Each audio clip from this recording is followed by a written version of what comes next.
अब अगर आपको कुछ चाहिए उसके लिए रोजे रखते रहो, प्रार्थना करते रहो, मांगते रहो, आगे बढ़ते रहो, चाहे नहीं दिख रहा वो होगा एक दिन।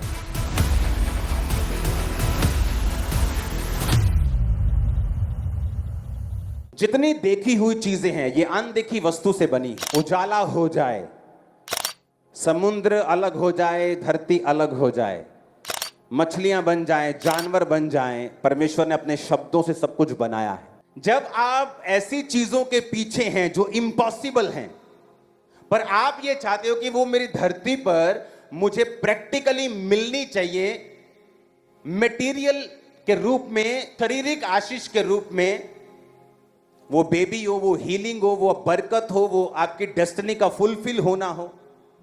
लेकिन ये सारी चीजों की शुरुआत अगर जेन्युइनली होनी होगी तो आत्मा से होगी। आप बोलते हो मुझे ये ब्लेसिंग चाहिए खुदाबंद, मुझे यहां पहुंचना है, मुझे अपनी लाइफ में ये अचीव करना है, मुझे इस तरह की सेवकाई करनी है, मुझे इस तरह का परिवार चाहिए, मुझे इस तरह का फाइनेंस चाहिए, मुझे इस तरह का जॉब चाहिए, मुझे इस तरह का अपनी लाइफ चाहिए।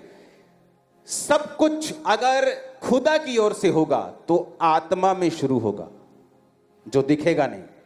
आप मेहनत करेंगे, दिखेगा नहीं, लोग आपको पागल बोलेंगे। आप फास्टिंग करते रहेंगे, आपके दोस्त बोलेंगे ए क्या हाल बना रखा है तूने अपना, क्योंकि उन्हें दिख नहीं रहा। उन्हें वो वही करते हैं जो उन्हें दिखता है। अविश्वासी जो देखते हैं वो बकते हैं। इसलिए परमेश्वर ने कहा जो आत्मा के चलाए चलेंगे वही परमेश्वर के बेटे होंगे।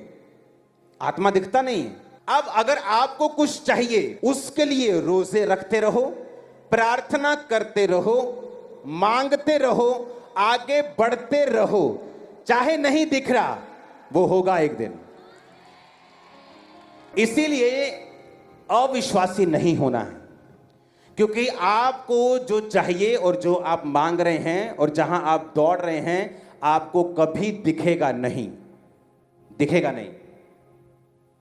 आपको शक भी होगा, क्या ये होगा, मैं जो प्रेयर कर रहा हूं क्या ये होगा, क्या ये बीमारी जाएगी, क्या मेरा काम होगा, क्या मेरा परिवार ब्लेस होगा, क्या मेरा कभी फाइनेंस आजाद होगा, क्या मुझे कभी बरकत मिलेगी, क्या मेरी लाइफ कभी बदलाव में आएगी।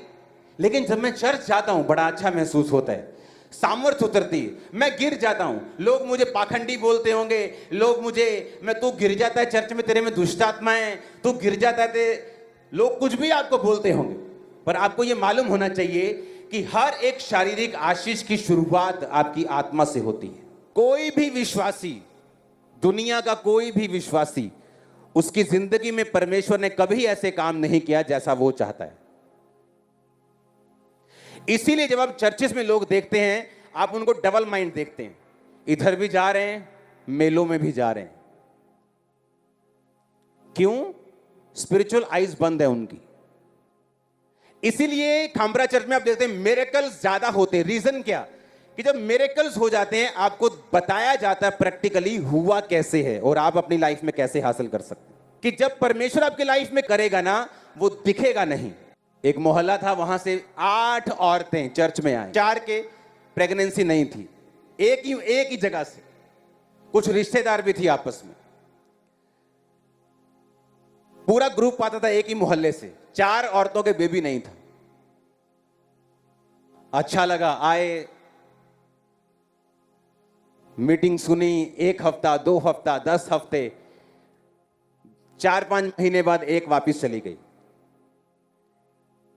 फिर एक वापिस चली गई, नहीं मेरे तो हुआ नहीं अभी, नहीं 1 साल हो गया मेरे नहीं हुआ, नहीं मेरे भी नहीं हुआ।